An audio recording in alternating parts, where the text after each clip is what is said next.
মই প্ৰাঞ্জল গগৈ। বৰ্তমান কৰোনাৰ যি আতংক তাৰ বাবে আমি সকলো লকডাউনত আছোঁ। সেয়েহে দশম শ্ৰেণীৰ ছাত্ৰ ছাত্ৰীসকলৰ সুবিধাৰ বাবে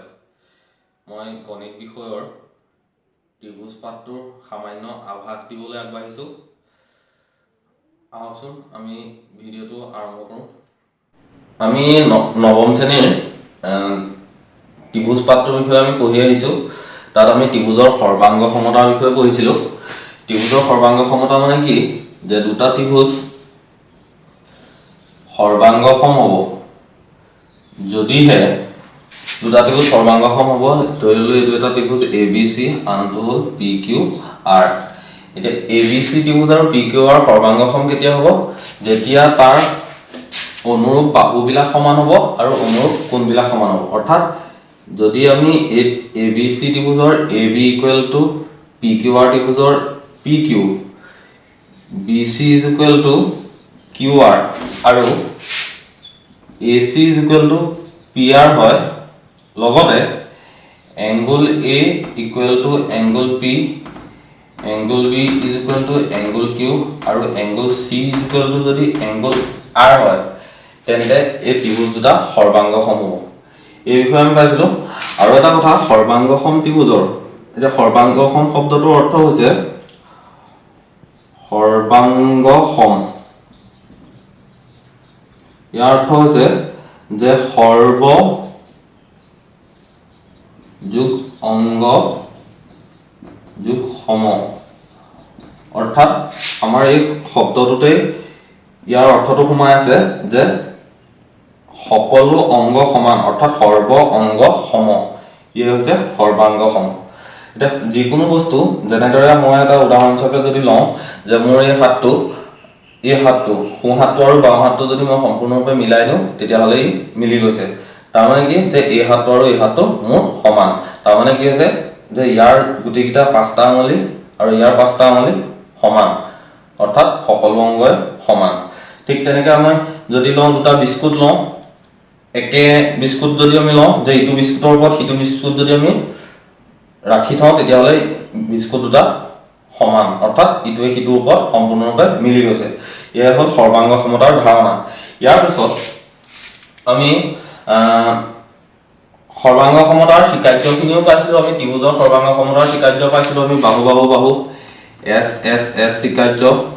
2 নম্বৰতে পাইছিলোঁ আমি S A S স্বীকাৰ্য। 3 নম্বৰতে পাইছিলোঁ A S A স্বীকাৰ্য আৰু 4 নম্বৰ পাইছিলোঁ R H S স্বীকাৰ্য, অৰ্থাৎ সমকোণ কৰ্ণ বাহু স্বীকাৰ্য। এতিয়া আমি যিহেতু এই 4টা স্বীকাৰ্য পাইছিলোঁ, যে বাহু বাহু বাহু স্বীকাৰ্য, বাহু কোণ বাহু স্বীকাৰ্য, কোণ বাহু কোণ স্বীকাৰ্য আৰু সমকোণ কৰ্ণ বাহু স্বীকাৰ্য। এতিয়া এই স্বীকাৰ্যকেইটাৰ পৰা আমি এইটো কথা পাইছিলোঁ যে যদি এটা ত্ৰিভুজৰ, 1 নম্বৰ স্বীকাৰ্যটো কৈছোঁ, যদি এটা ত্ৰিভুজৰ তিনিওডাল বাহু, ধৰি ললোঁ AB BC আৰু AC, আন এটা ত্ৰিভুজ PQR আৰু PR বাহুৰ সমান হয়, তেতিয়াহ'লে এই ত্ৰিভুজ দুটা সৰ্বাংগসম হ'ব। ঠিক একেদৰে বাহু কোণ বাহু স্বীকাৰ্য মতে আমি পাইছিলোঁ যে যদি এটা ত্ৰিভুজৰ দুডাল বাহু, এডাল বাহু AB আৰু PQ বাহু, ঠিক তেনেকৈ AC আৰু PR বাহু, এই বাহু দুডাল AB এ যদি PQ এ সমান আৰু AC এ যদি PR এ সমান, আৰু সেই বাহু দুটা মানে উৎপন্ন কৰা কোণটো এংগুল A আৰু এংগুল P যদি সমান, তেতিয়াহ'লে এইকেইটা যদি আমি সমান বুলি প্ৰমাণ কৰিব পাৰোঁ, তেতিয়া আমি ক'ব পাৰিম যে ABC ত্ৰিভুজ আৰু PQR ত্ৰিভুজ দুটা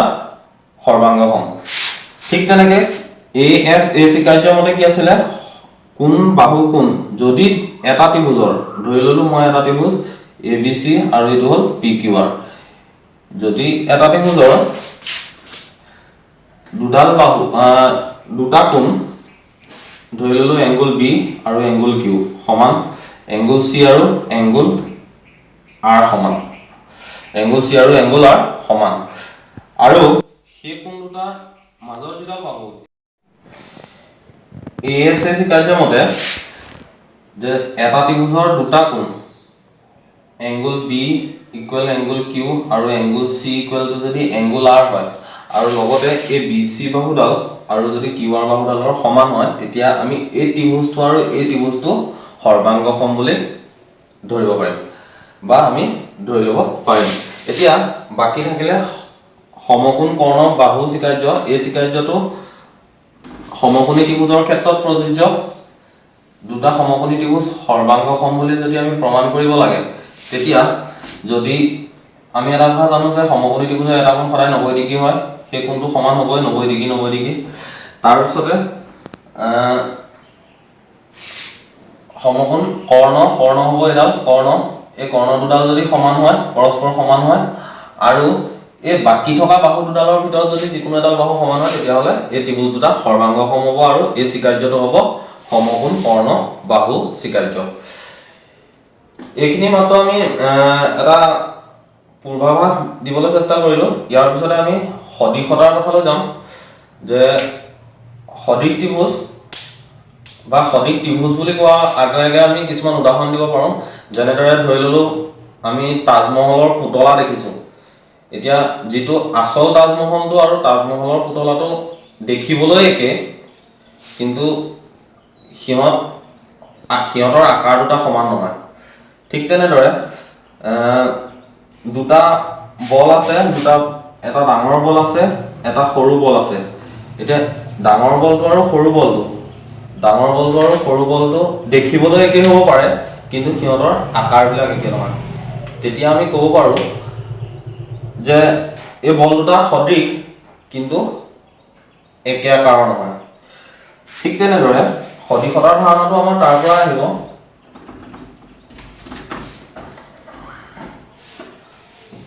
সদিশতাৰ ধাৰণাটো আমাৰ তাৰ পৰা আহিব যে যিকোনো দুটা বৃত্ত ধৰি ল'লোঁ, দুটা বৃত্ত দুটা আমাৰ দেখিবলৈ একে হ'ব পাৰে, কিন্তু ইহঁত সমান নহয়, অৰ্থাৎ ইহঁতৰ আকাৰকেইটা সমান নহয়। ঠিক তেনেদৰে দুটা বৰ্গ যদি মই আঁকো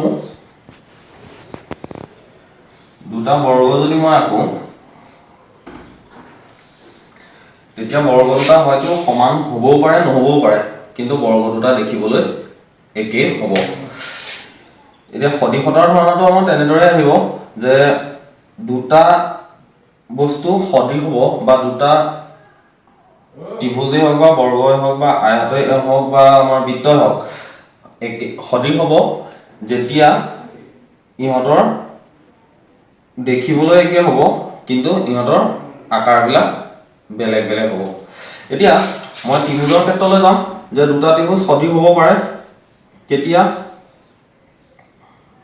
ইহঁতৰ দেখিবলৈ একে হ'ব। এতিয়া দুটা ত্ৰিভুজনো কেতিয়া সদৃশ হ'ব তাকে আমি চাওঁ। এতিয়া যে দুটা ত্ৰিভুজ মই ধৰি ল'লোঁ PQR, ABC আৰু PQR, ABC আৰু PQR। এই ত্ৰিভুজ দুটা সদৃশ হয়নে নহয় আমি চাব লাগে। এতিয়া সদৃশ হ'বলৈ হ'লে যিকোনো বহুভুজ সদৃশ হ'বলৈ হ'লে আমাৰ দুটা চৰ্ত মানি চলিব লাগিব। এক নম্বৰ চৰ্তটো হ'ল যে যিকোনো এটা বহুভুজৰ অনুৰূপ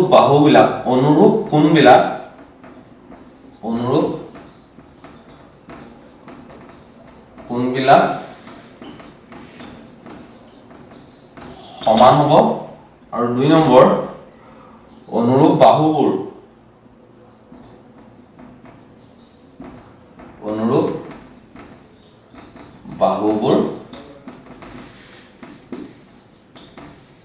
একে অনুপাতত থাকিব।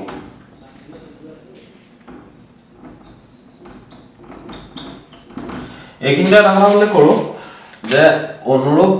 কোণবিলাক সমান আৰু অনুৰূপ বাহুবিলাক একে অনুপাতত থাকিলে কি হ'ব, এই ত্ৰিভুজ দুটা সদৃশ হ'ব। কিন্তু সৰ্বাংগ সমতাৰ ক্ষেত্ৰত কি আছিলে যে অনুৰূপ কোণবিলাকো সমান হ'ব লাগিব আৰু অনুৰূপ বাহুবিলাকো সমান হ'ব লাগিব। এতিয়া সদৃশ আৰু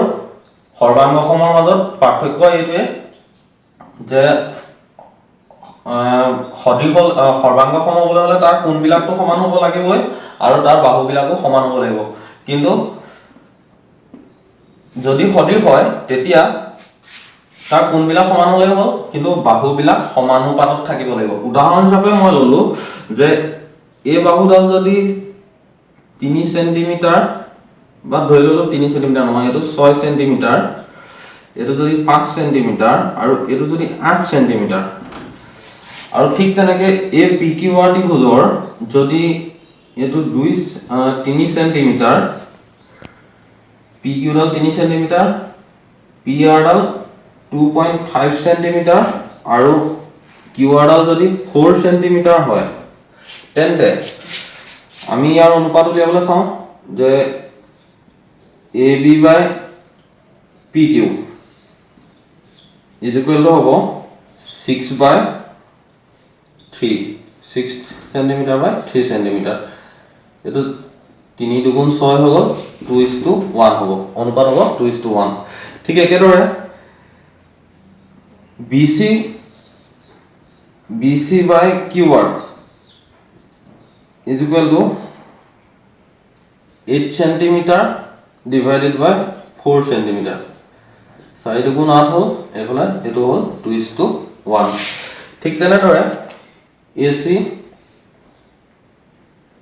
by PR is equal to AC মানটো হৈ গল 5 centimeter আৰু PR is equal to 2.5 centimeter ইয়াতো দুবাৰ হ'ব এটো হ'ব 2:1 তাৰ মানে কি হ'ল যে এই ত্ৰিভুজটো আৰু এই ত্ৰিভুজটোৰ অনুপাতটা একেই হ'ল বাহুৰ অনুপাতখিনি একেই হ'ল 2:1 2:1 2:1 এবাৰ আমি কোন কিটালে যাব লাগিব কোন কিটাও কিন্তু আমাৰ একেই হ'ব লাগিব এই কোন কিটাও যদি একেই হয় ধৰিলো এই কোনটো 30 ডিগ্ৰী এটো 30 ডিগ্ৰী হ'ব লাগিব এই কোনটো ধৰি ললো মই 70 ডিগ্ৰী এটো 70 ডিগ্ৰী হ'ব লাগিব এটো ধৰি ললো 80 ডিগ্ৰী বাকি এটা কথা হ'ল যে ইয়াত আমি পালো 70 degree 30 degree 30 degree 80 degree 80 degree হৈ গল এটো কোন কিটা সমান হৈ গল angle A equal to angle P হল angle A equal angle P 70 degree angle B equal to angle Q 30 degree আৰু angle C is equal to angle R এটো হৈ গল 80 ডিগ্ৰী তাৰ মানে আমি কম পালো যে এই ত্ৰিভুজটো আৰু এই ত্ৰিভুজটো সদৃশ হ'ব কিয় হ'ব যে ইয়াৰ অনুৰূপ বাহুবোৰ এই ত্ৰিভুজ দুটাৰ অনুৰূপ বাহুবোৰ একে অনুপাতত বিভক্ত একে অনুপাতত আছে আৰু লগতে ইয়াৰ কোনকেইটাও সমান গতিকে আমি ইয়াৰ পৰা বুজি পালো যে দুটা ত্ৰিভুজ বা যিকোনো দুটা বহুভুজ সদৃশ হ'বলৈ হলে তাৰ অনুৰূপ কোনবিলাক সমান হ'ব লাগিব আৰু অনুৰূপ বাহুবোৰ একে অনুপাতত থাকিব লাগিব উদাহৰণস্বৰূপে যদি মই দুটা আয়ত লওঁ এটো এটা মই এটা আয়ত ললো ইয়াত এটা আয়ত ললো আৰু মই এটা আয়ত এনেদৰে ললো এতিয়া এটো যদি হৈ গল 5 সেন্টিমিটাৰ 2 সেন্টিমিটাৰ 5 সেন্টিমিটাৰ 2 সেন্টিমিটাৰ এটো ধৰি ললো এটো হৈ গল 4 সেন্টিমিটাৰ 3 সেন্টিমিটাৰ এটো 4 হৈ গল আৰু এটো 3 সেন্টিমিটাৰ এতিয়া এই আয়ত দুটাৰ সদৃশ হ'ব নে নহয় ইয়াৰ আমাৰ প্ৰতিটো কোণ 90 ডিগ্ৰী আমি জানো ইয়াৰ কোণকেইটা আমাৰ কি হৈ আছে সমান হৈ আছে কিন্তু যদি কোণকেইটা সমান হৈ থাকে তেতিয়াটো আমাৰ ত্ৰিভুজ দুটা বা বহুভুজ কেইটা সদৃশ হ'ব নোৱাৰিব পাৰে এতিয়া আমি বাহু অনুপাত কেইটা চাম যে ইয়াত যেহেতু 5 সেন্টিমিটাৰ আছে এটো হল 4 সেন্টিমিটাৰ মানে মই ধৰি ললো এটো A B C D P Q R S এটা A B C D P Q R S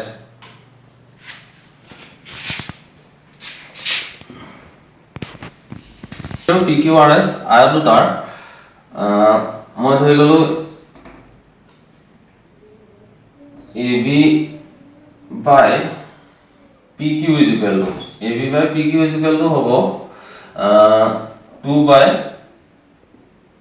3 অৰ্থাৎ 2:3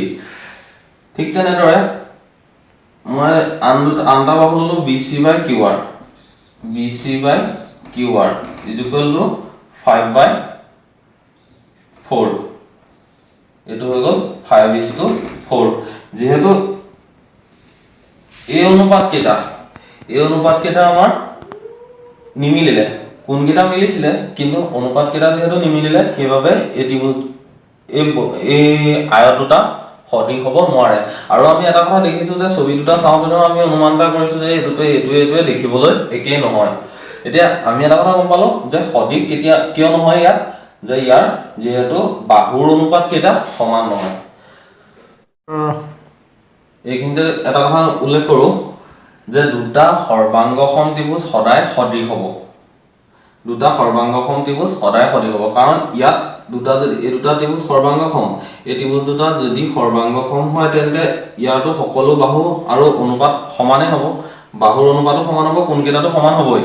বাহুৰ অনুপাত কিয় সমান হ'ব, যে এই বাহুডালে সমান, এই বাহুডালে সমান, তেতিয়াহ'লে যদি বাহু দুটা সমান হয় ইয়াৰ অনুপাতটো 1:1 হ'ব। কিন্তু দুটা সদৃশ ত্ৰিভুজ ধৰি ললো এই ত্ৰিভুজটো আৰু এই ত্ৰিভুজ দুটা সদৃশ, কিন্তু ইহঁত সৰ্বাংগসম নহয় বা কেতিয়াবা নহবও পাৰে, বা এই দুটা ত্ৰিভুজ যদি মই তাৰ বিপৰীতভাৱে ধৰো যে এই ত্ৰিভুজ দুটা সদৃশ, তেতিয়াহ'লে সৰ্বাংগসম হয়নে? ইয়াত হয় যে ইয়াৰ বাহুকেইটা সমান হৈ আছে, কিন্তু ইয়াত যে এই ত্ৰিভুজ দুটা সদৃশ কিন্তু ইহঁতি সৰ্বাংগসম হ'ব নোৱাৰিবও পাৰে। তাৰপিছতে কিছুমান আমি সদৃশ চিত্ৰৰ উদাহৰণ যদি আমি দিওঁ, যে সমবাহু ত্ৰিভুজ, দুটা সমবাহু ত্ৰিভুজ কি হ'ব পাৰে, সদায় সদৃশ হ'ব পাৰে। কাৰণটো কি, যে দুটা সমবাহু ত্ৰিভুজ সদায় সদৃশ হ'ব কাৰণ সমবাহু ত্ৰিভুজৰ প্ৰতিটো কোণৰ মান 60 ডিগ্ৰী আমি জানো, ইয়াতো প্ৰতিটো কোণৰ মান কি হ'ব, 60 ডিগ্ৰী হ'ব। আৰু ঠিক ইয়াত ধৰি ললো মই ABC এটা ত্ৰিভুজ, PQR এটা সমবাহু ত্ৰিভুজ। এতিয়া AB বাহুৰ দৈৰ্ঘ্য যদি 5 সেন্টিমিটাৰ হয়, ইয়াতো 5 সেন্টিমিটাৰ হ'ব, ইয়াতো 5 সেন্টিমিটাৰ হ'ব। ঠিক তেনেকৈ PQR ত্ৰিভুজৰো যদি মই এইটো 3 সেন্টিমিটাৰ বুলি ধৰো, বাকীখিনিও 3 সেন্টিমিটাৰ হ'ব। তাৰমানে ইয়াৰ বাহুৰ অনুপাতটো কিমান হ'ব, 5:3, 5:3 আৰু 5:3 হ'ব। তাৰমানে কি হ'ব, যে সমবাহু ত্ৰিভুজ দুটা অনুপাত বা বাহুৰ অনুপাত সমান হ'ব, তাৰমানে দুটা সমবাহু ত্ৰিভুজ সদায় সদৃশ হ'ব। ঠিক তেনেদৰে দুটা বৃত্ত সদায় সদৃশ হ'ব, দেখিবলৈ আমাৰ সদায় একেই, এটা সৰু বৃত্ত আঁকিলো এটা ডাঙৰ বৃত্ত আঁকিলো, বৃত্ত দুটা সদায় সদৃশ হ'ব। ঠিক তেনেদৰে দুটা বৰ্গ আমাৰ সদায় সদৃশ হ'ব পাৰে, এটা সৰু বৰ্গ আঁকিলো এটা ডাঙৰ বৰ্গ আঁকিলো, তেতিয়াহ'লে এই দুটা বৰ্গ আমাৰ কি হ'ব পাৰে, সদায় সদৃশ হ'বই। এতিয়া আমি কিছুমান সদৃশ চিত্ৰ আৰু অসদৃশ চিত্ৰৰ উদাহৰণ আমি এনেদৰে দিব পাৰোঁ। আৰু আমি মনত ৰাখিব লাগিব যে বাহুৰ অনুপাতবোৰ সদায় সমান হ'লেহে বহু বস্তু অনুপাতবিলাক যদি সমান হয় তেতিয়া বহু বস্তু সদৃশ হ'ব। ৰখা দিয়ক, ইয়াৰ পাছতে আমি অনুশীলনীলৈ যোৱাৰ আগত উপপাদ্য আমাৰ আছে, উপপাদ্য 6.1 আৰু 6.2 উপপাদ্য আছে। আমি উপপাদ্যকেইটা ভালদৰে বুজি ল'ব লাগিব, তাৰ পাছত আমি অনুশীলনীলৈ যাব পাৰিম। এতিয়া আমি 6.1 উপপাদ্য মতে আমাক দিয়া আছে যে যদি এটা ৰেখা কোনো এটা ত্ৰিভুজৰ এটা বাহু সমান্তৰালকৈ টনা হয়, যদি আমি এটা ত্ৰিভুজ ধৰি ললো ABC এটা ত্ৰিভুজ ললো, এই ত্ৰিভুজটোৰ BC বাহুৰ সমান্তৰালকৈ যদি এডাল ৰেখা মই DE টানিলো, তেতিয়া যে এটা ত্ৰিভুজৰ এডাল বাহুৰ সমান্তৰালকৈ যদি আন এডাল বাহু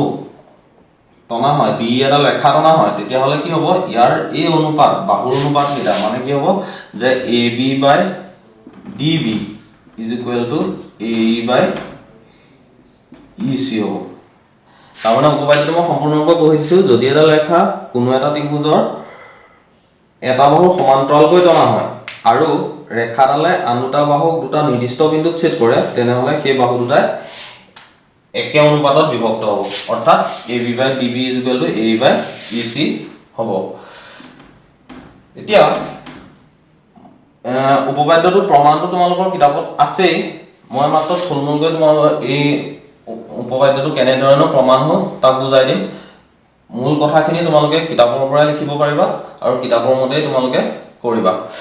এতিয়া ইয়াত তোমালোকৰ এটা বিশেষ সূত্ৰ আছে, আমি এনেকৈ লিখি ল'ব লাগিব যে ধৰা হ'ল ABC এটা ত্ৰিভুজ য'ত এ বি আৰু এ চি বাহুৰ মাজেৰে যোৱাকৈ ডি এডাল ৰেখা টনা হ'ল যাতে ডি সমান্তৰাল বি চি ডি ডাল বি চি ডি ই সমান্তৰাল বি চি এতিয়া ডি ডাল বি চি সমান্তৰাল আৰু আমি প্ৰমাণ কৰিব লাগে যে A B by D B equal to A by E C বুলি আমি প্ৰমাণ কৰিব লাগে তাৰ কাৰণে আমি অংকন কৰিব লাগিব অংকন কৰিম আমি বি সংযোগ কৰিম আৰু ডি চি সংযোগ কৰিম আৰু লগতে আমি ডি বিন্দুৰ পৰা এ চি বাহুলৈ এটা লম্ব অংকন কৰিম আৰু এফালে ই বিন্দুৰ পৰাও আমি এটা লম্ব অংকন কৰিম এটো আমি এম বিন্দুৰে ফুসালো আৰু এটো আমি এন বিন্দুৰে ফুসালো এতিয়া আমি এটা কথা চাব লাগিব যে ইয়াত আমাৰ আমি ব্যৱহাৰ কৰিবলগীয়া ত্ৰিভুজকেইটা হ'ল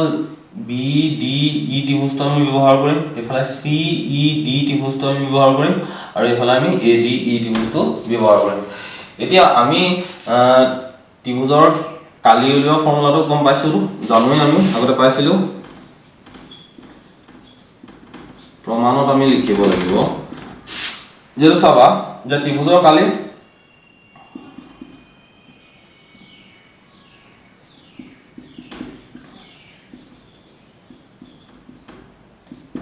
half into ভূমি into উন্নতি এই ফৰ্মুলাটো ব্যৱহাৰ কৰি আমি এই গোটেই ত্ৰিভুজ কেইটাৰে কালি উলিয়াম ইয়াত চাবা যে আমি প্ৰথমতে এ ডি ই ত্ৰিভুজটো কালি উলিয়াম এতিয়া এ ডি ই ত্ৰিভুজটোত আমাৰ দুটা লম্ব আছে এডাল হ'ল ডি এম আৰু এডাল হ'ল ই এন এতিয়া এই ডি এম আৰু ই এন লম্ব দুডাল ব্যৱহাৰ কৰি আমি এই ত্ৰিভুজটোৰ দুবাৰ কালি উলিয়াব পাৰিম এই ত্ৰিভুজটো আমি দুবাৰ কালি উলিয়াব পাৰিম এটা প্ৰথমবাৰ কালিটো আমাৰ এনেকুৱা হ'ব area of ADE is equal to ADE ত্ৰিভুজৰ কালি হ'ব যে হাফ ইনটু ভূমিপুৰণ উন্নতি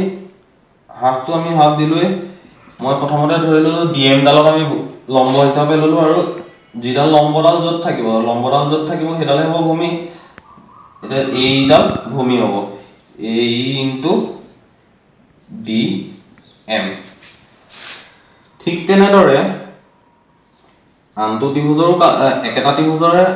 ইডাল ভূমি লৈ পেলাইও আমি কালি উলিয়াও ADE ত্ৰিভুজৰ কালি আমাৰ দুটা হ'ব ADE ত্ৰিভুজৰ কালি একে হ'ব হাফ ইনটু এবাৰ ভূমি হ'ব AD ইনটু EN হল এই দুটা ত্ৰিভুজৰ কালি আমি এনেদৰে উলিয়ালো এবাৰ আমি উলিয়াব লাগিব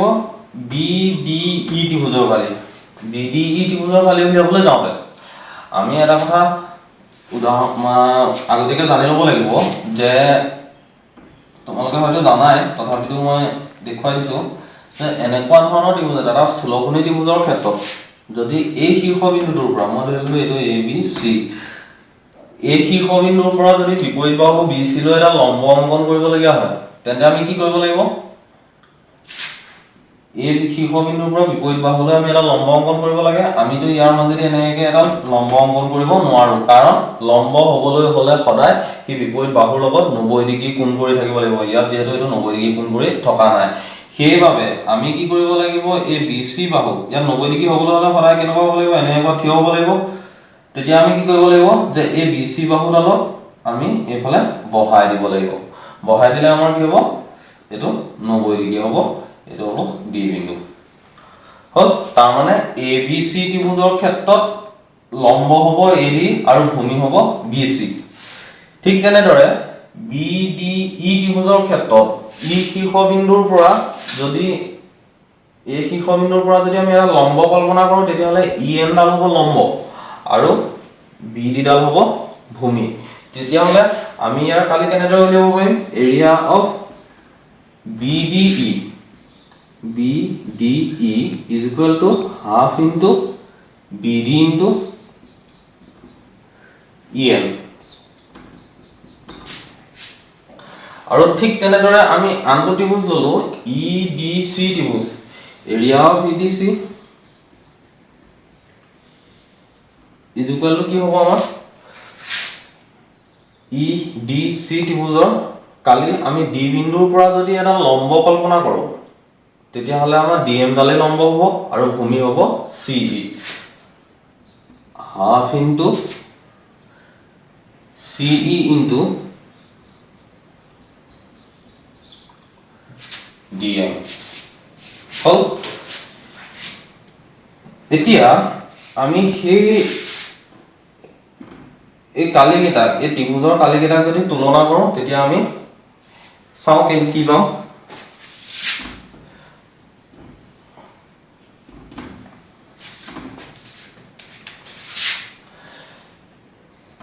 area of ADE by area of BDE এতিয়া আমি BDE ত্ৰিভুজৰ কালিটো আমি পালো half into BD into EN half into BD into EN এতিয়া এই দুটা ত্ৰিভুজৰ এই দুটা কালি যে আমি পালো এই ইয়াত আমাৰ ইয়াৰ লগত কিছু পৰিমাণে মিলা কালি কোন হ'ব ইয়াত EN আছে ইয়াতো EN আছে তাৰ মানে আমি এটো লম তলৰটো লম তেতিয়া আমাৰ কটাকটি যোৱাত সুবিধা হ'ব যে half into AD into EN হাফে হাফে কটাকটি গল EN এ কটাকটি গল থাকিলে AD by BD হল এটো মই ইকুৱেচন নম্বৰ 1 দিলো ঠিক তেনেদৰে মই আনটো ত্ৰিভুজৰ ক্ষেত্ৰত ললো আনটো অনুপাত লম আমি এৰিয়া অফ ADE আৰু এৰিয়া অফ EDC তেতিয়া কি হ'ব এটো হ'ব half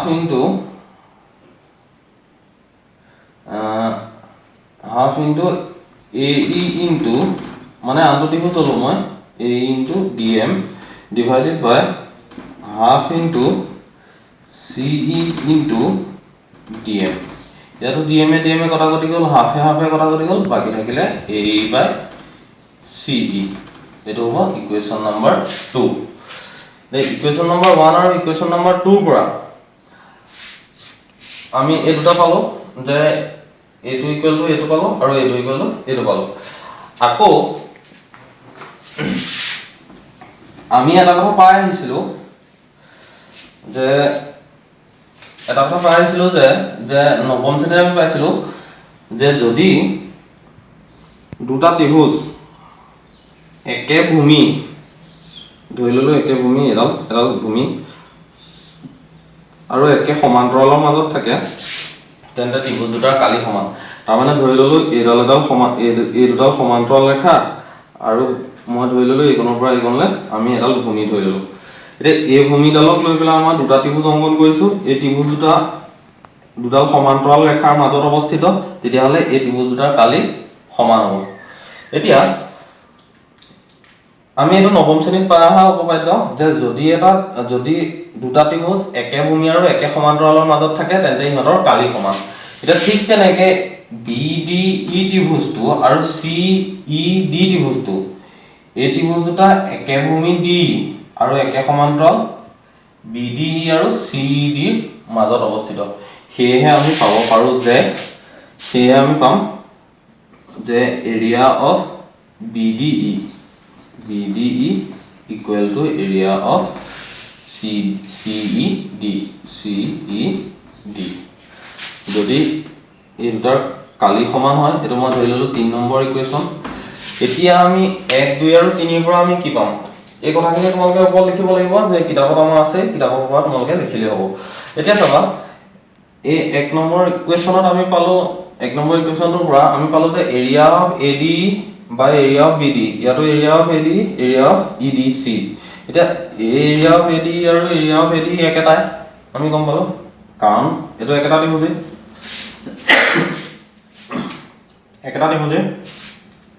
area of BD area of EDC area of BD আৰু area of EDC ইহঁতৰ কালিও সমান বুলি আমি 3 নম্বৰ ইকুৱেশ্যনত পাই গ'লো সেইবাবে আমি 1 2 আৰু 3 নং ইকুৱেশ্যনৰ পৰা পাব পাৰো 1 2 আৰু 3 ৰ পৰা পাওঁ 3 ৰ পৰা পাওঁ যে এটো আৰু এটো সমান তাৰ মানে কি হ'ব AD by BD is equal to AE by CE এটো সমান আৰু আমাক প্ৰমাণ কৰিবলৈ এটোই দিছিলে সেইবাবে আমি প্ৰমাণ কৰিলো এটো প্ৰমাণিত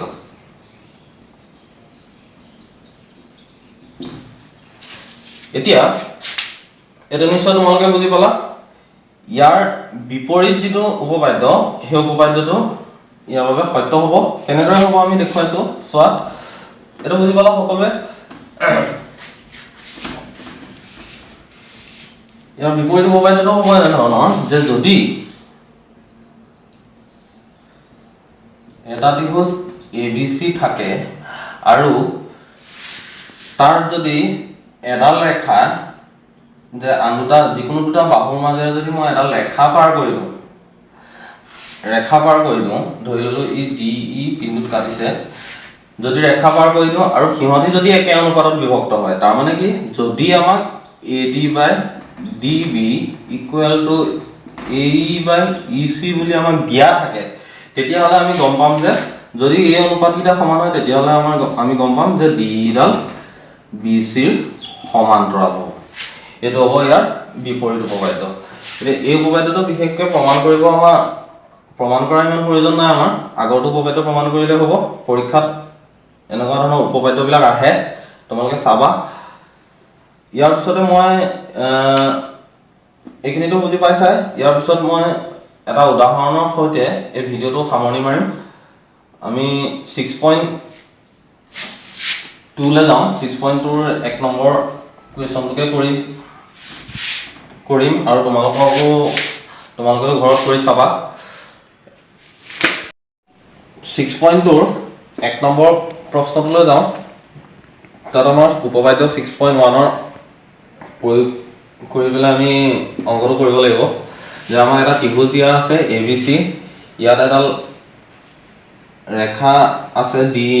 DE ডাল BC সমান্তৰাল বুলি দিয়া আছে DE সমান্তৰাল BC তেতিয়া আমি এই EC টুকুৰাটোৰ মান উলিয়াব লাগে ইয়াত আমাক AD মান দিয়া আছে AD is equal to 1.5 cm BD is equal to 3 cm AE is equal to 1 cm আৰু CE মান আমি উলিয়াব লাগে উপপাদ্য প্ৰয়োগ কৰি পেলাই আমি 6.1 উপপাদ্য প্ৰয়োগ কৰি উপপাদ্য মতে আমি ইয়াত কি পাম যে AD by DB এফালে লিখছো AD by DB is equal to AE by EC AD by DB মানে 1.5 divided by 3 is equal to এফালে হ'ব ইয়াত 1 তলত হ'ব EC এটা আমি যদি ক্ৰস পূৰণ কৰো তেতিয়া কি হ'ব 1.5 EC is equal to 3 EC is equal to 3 by 1.5 is equal to 2 therefore